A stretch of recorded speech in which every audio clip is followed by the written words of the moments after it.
Hello, this is Greg Allison with Green Gregs, coming to you on the 18th of May, 2021. Time on deck, 0800 hours Central Daylight Time. Did Vladimir Putin threaten war on Israel? Indeed, he seems to have done that. And also, even Erdogan of Turkey, President Recep Erdogan of Turkey, has been making similar threats. Does this have shades of the Magog War that prophesied out of Ezekiel? Well, I don't know, my friends, but we're going to get into this. What does this mean? How could it escalate? See, we're already seeing signs of escalation. What could it pull in? How can it affect people around the world, including you and me? Well, we're going to get into that. So first, I'm going to say, please subscribe to my channel and bang the update notification bell and click all, because I'll bring you more stories on these kind of things and head on, eyes wide open and head on a swivel series, so that you can have an idea of what's coming on in this world, to give you a better idea that you really do need to prepare, so you can share this message with your friends and family to get ready, because our world is going nuts. And also bring you other videos about how to deal with it. Gardening. I do things, other prepping topics. I do things on like growing microgreens, raising worms, a whole smorgasbord of things, including how to eat free from the weeds and trees. But I do have a special deal, because you might run a little bit shy eating from the weeds and trees. And sometimes your gardens don't always do so well, especially the first year or two, or in bad weather. So guess what? You should also store food. The other big box stores, videos on that. But I do have a special. It's a great deal. You can get, for a 3-month supply, $200 off, 2,000 calories a day. It lasts 25 years. This stuff lasts 25 years. 3-month supply, $200 off. Very significant. This is one of 6 buckets you will get in that deal. 2 of these buckets is a month. You'll get 6 for 3-month supply. You get breakfast, lunch, and dinner. Deal will make you a winner. Also, you can get $50 off 2 of these for a 4-week supply. And this is, go to prepwithgreg.com, prepwithgreg.com. And when you're there, you can click on the my Patriot Supply logo. It'll take you into their site with lots of other good deals on prep and long-term food storage, water filters. I got a video on how to purify and sanitize water. That's 2 different things, by the way, Dave Elijah. And also many good things. Prepwithgreg.com. All right, let's get on with this. So what's happened is this.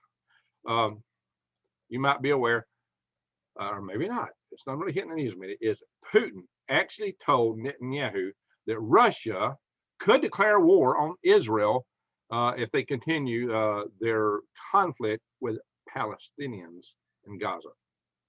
That's a fact. He told him that. Is he blowing wind? Is he huffing and puffing? Or will he actually do something? I don't know. But prior to that, Vladimir Putin on last Friday, talking with his internal security council, the Russian Security Council, I had a meeting with the Russian Security Council, had told the Russians that this conflict between Israel and the Palestinians was a direct security threat, in fact, to Russia's security. How can that be? To Russia's security? What's going on in Palestine? In Israel? Yeah, okay, there's something that we're going to go into that. Of course, we know the tensions are running high, and this is what they were banking on here. Also, Erdogan has been very voiceful and condemning the West for being silent on Israel and Israel's attacks. You know, he's only looking at the side of Israel attacking. There's 2 sides to every coin, my friend. You know, there's it's an ugly situation over there. I'm not taking sides here, but I will say this. You know, when the first Jews were going into Palestine, they bought their land from the local Palestinians, and you know, paid a decent price for it. And Palestinians were happy that these people were coming in and spending money and supporting their economy. But as this situation grew, and as Israel waxed into a state around 1948, they started seizing lands in terms that were not agreeable to the Palestinians, and driving them out of their homeland, land that they had held for generations. Many went into exile on the Gaza Strip, which most consider to be an open-air prison. It's a very, very bad place to live, even when you're not getting bombs dropped all over you. I mean, Israel is dropping bombs all over the Gaza Strip, and the population there is very dense. But at the same time, the Palestinians are firing rockets from there, or at least Hamas is. And, you know, is Israel to stand around and take that?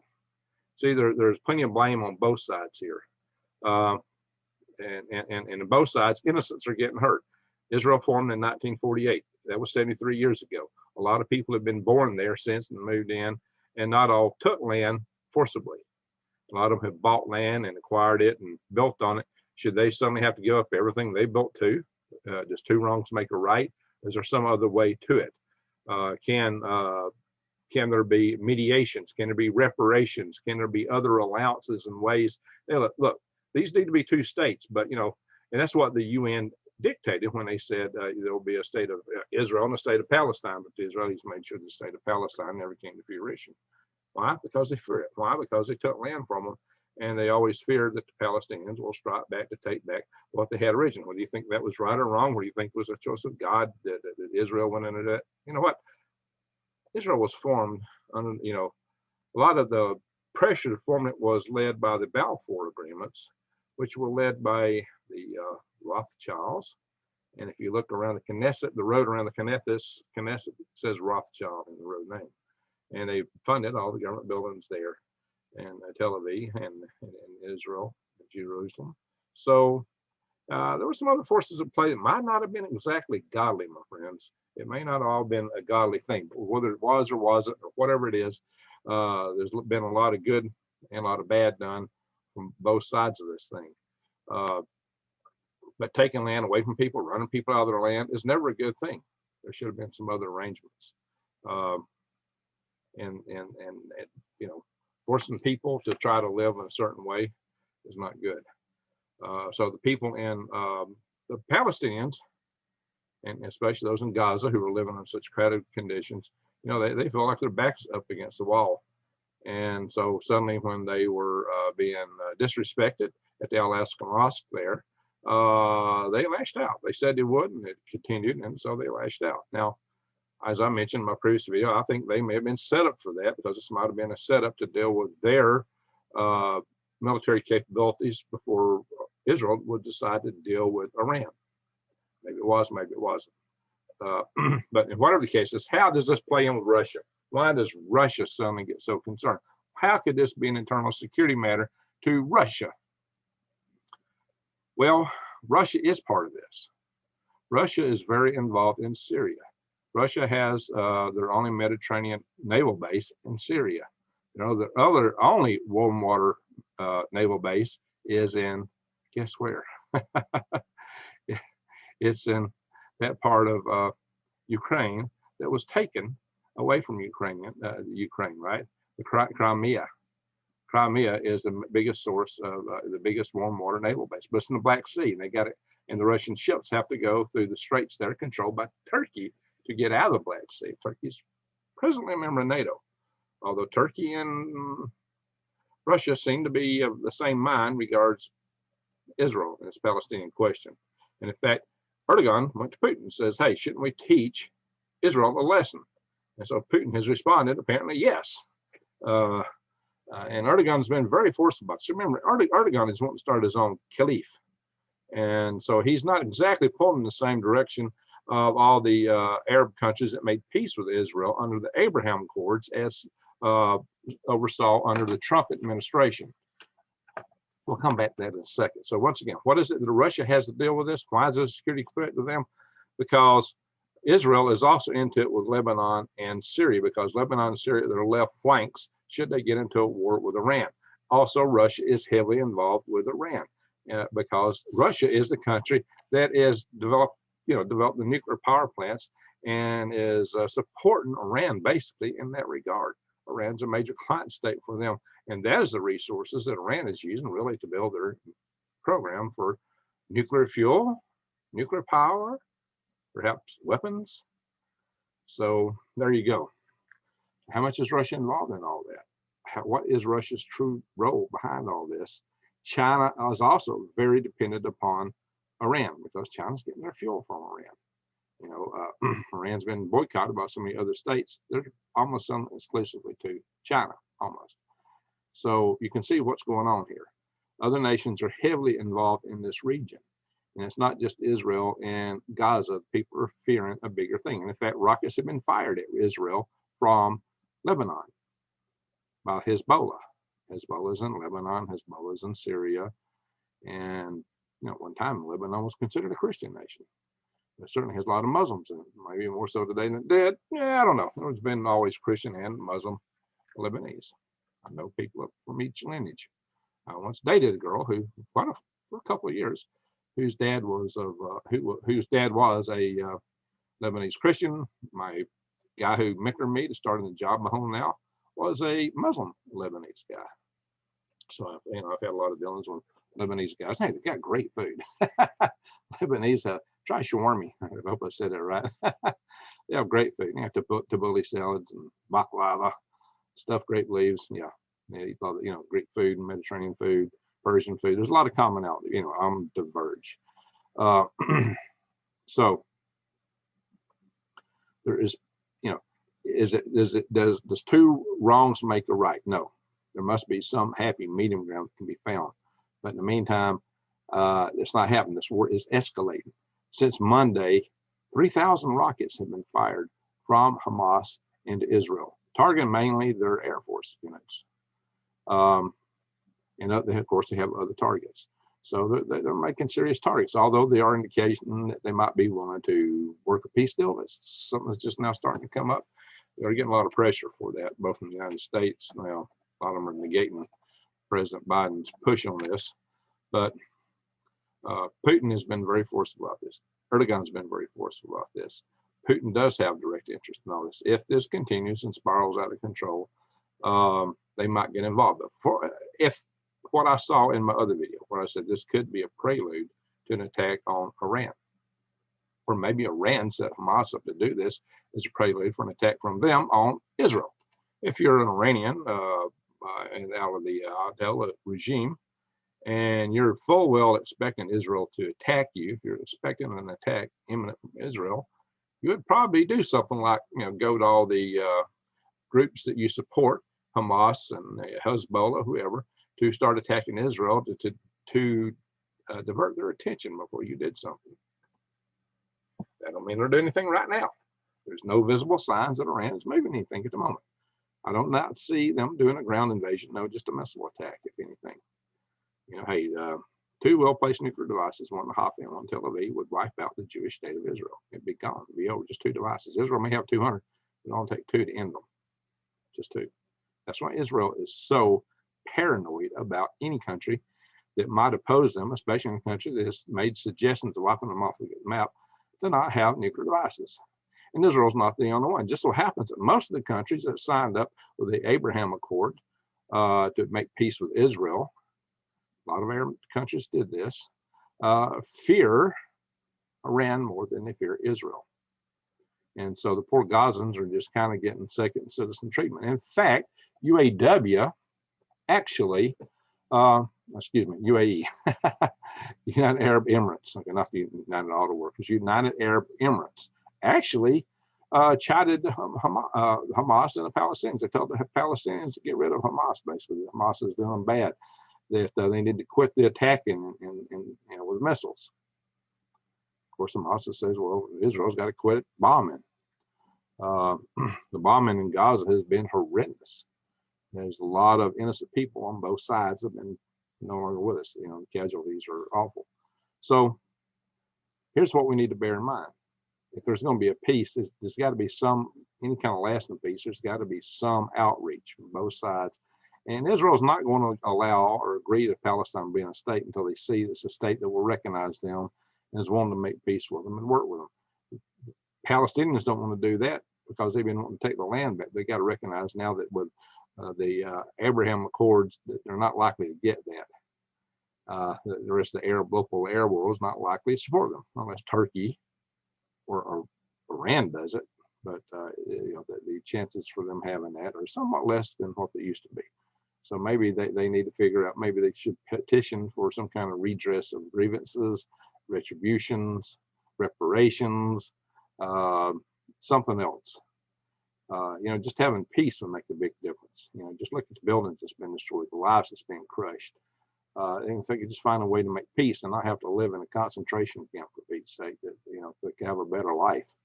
But there may be some other way to get to this, to get to some level of peace and understanding. Of course, we all know there's the prophecies, and His will be done. But we do, we don't know when His will will be done, and we're given the power of prayer that we may modify it as it affects us and those that we love. But the broader outline is still, it's going to be whatever His will is. So that's not ours to judge. If you're a person of faith.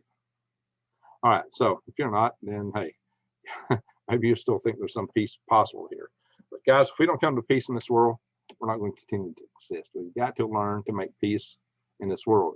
We can't keep fanning the fires of hatred, and that's what's happening right now. All these feuds, all these conflicts, be it between the Ukrainians and Russians, be it between Palestinians, West Bankers and Israel, Israel and Iran, Jews versus Persian. These are bad. We've got to learn to get along. But if you get somebody, some power that's all heck bent to attack, invade, or take over something, or take something from somebody, or set up a world governance system under their purview that is somewhat less than totally friendly to us, we shouldn't have to take it. We got to stand up and hope that we can find a better way to prevail, and hopefully a way outside of the ways of exchange of weapons. Sometimes that's a last resort. Warfare is politics by another means, according to Mao Zedong. All right, so all that said, Russia considers that this is a security threat to them.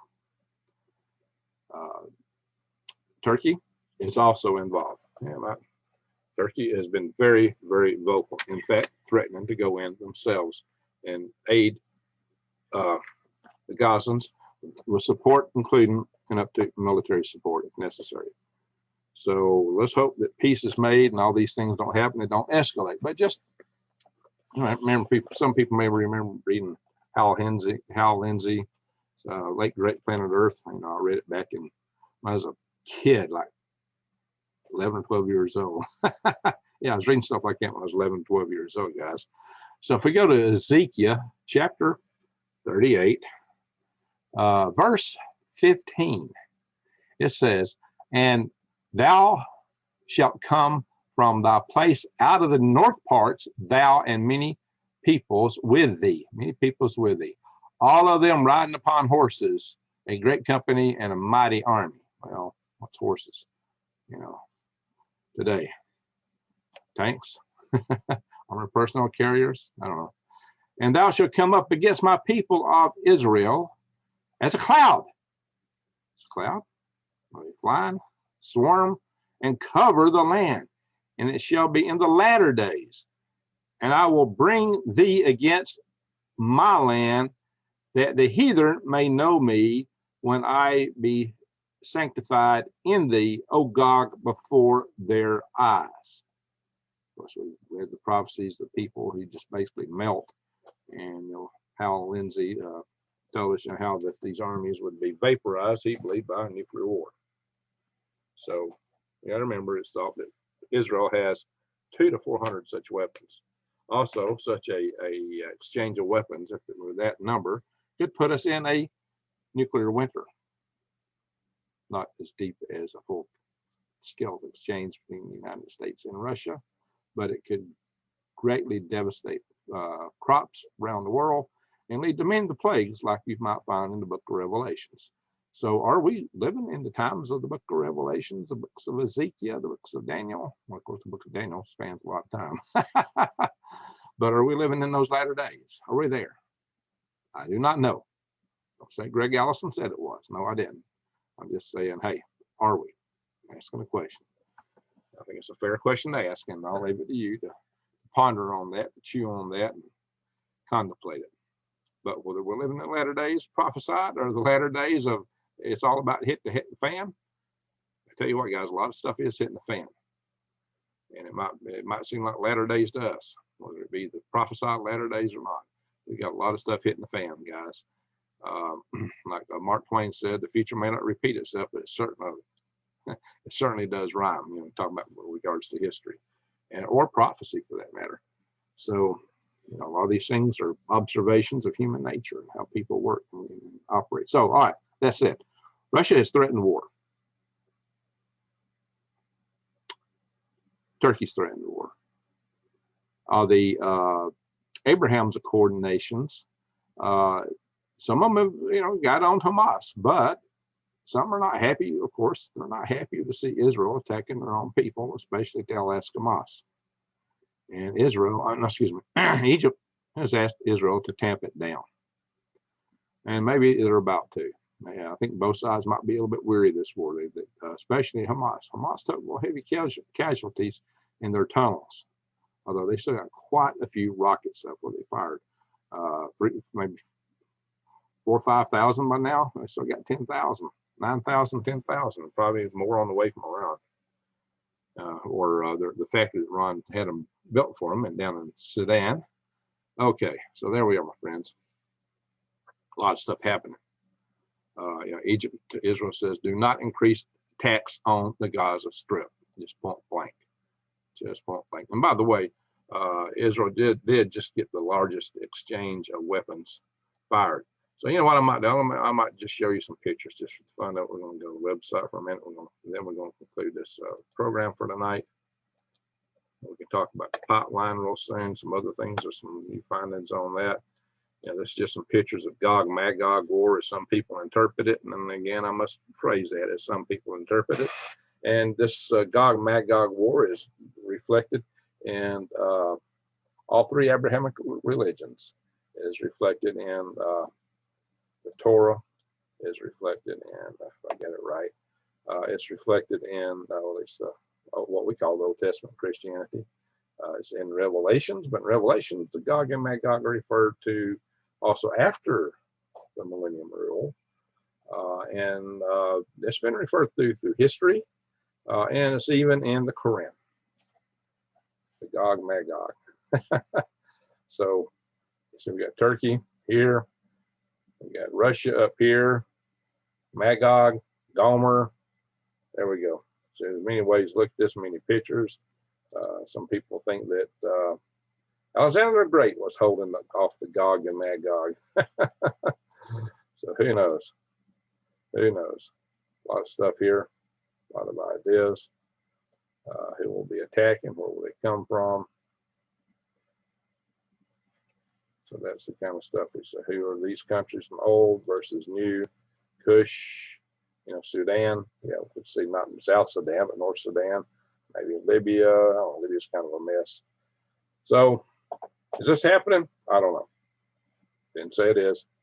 Just say, hey, you need to be ready for whatever may happen. Of course, there's some revelations. If we go through real quick and check some history. History, some of the latest news, Times of Israel, fresh rocket fire, target South Center Hamas, aiming for the IAF bases. Israel, Hamas denies ceasefire expected on Thursday. Okay, no ceasefire Thursday. Well, that's still 2 days away. Wow, so that's kind of short expectations. Wow, if we can just get peace for 5 years. Oh yeah, by the way, our Joint Chiefs of Staff Chairman, General Martin Milley, has come out and suggested that this has the potential to escalate. Bravo, Chief of Staff, 4-star General Martin Milley.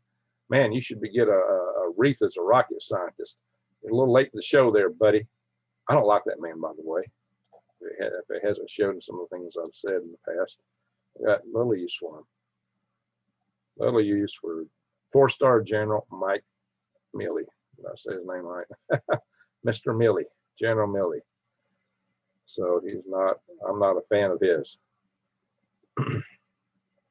He's a little bit too much of his bent is a little bit on the global side of things, if you know what I mean. So, guys, this is ugly what's going on over here. I'm not going to go on these articles because we're pressed for time. Just know that this stuff is cooking. It's still cooking. It's still intense. It's just intensified. But let's hope that this is pretty much it.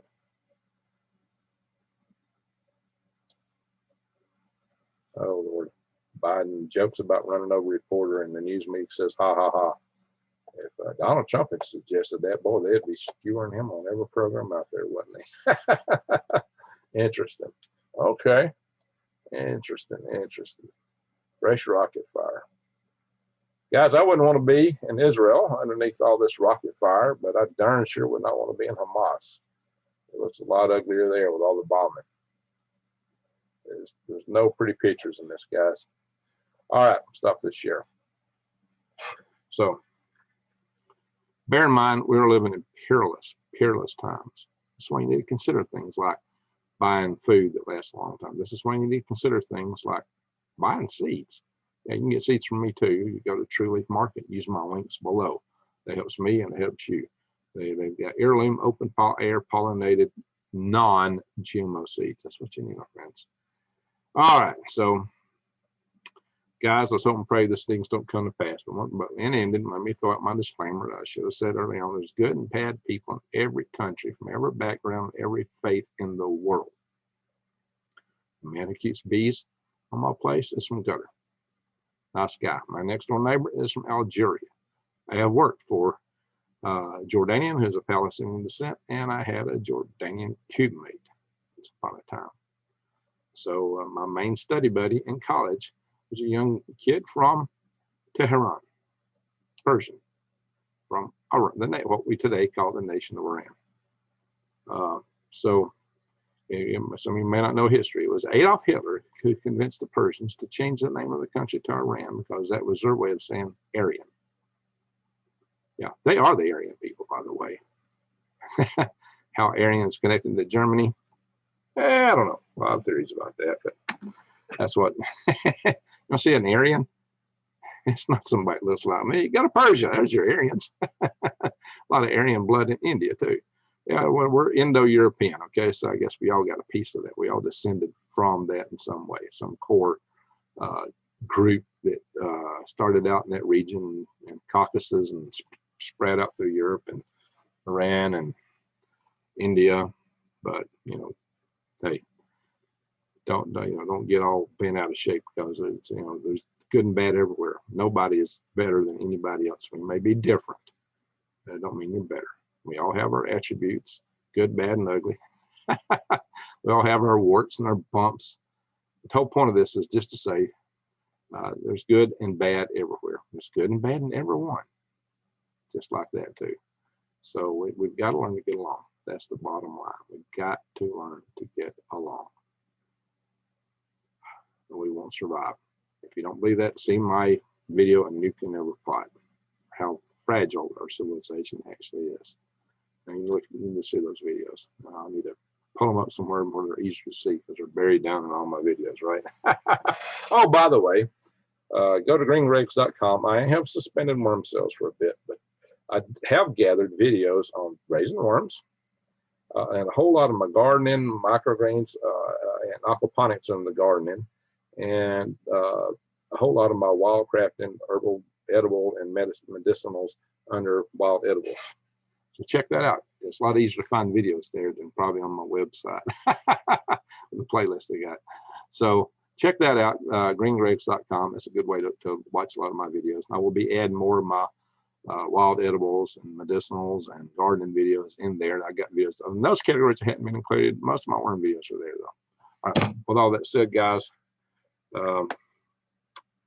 let's just pray for peace. So, guys, yeah, we don't need this situation. We really don't. Anyway, thank you for watching.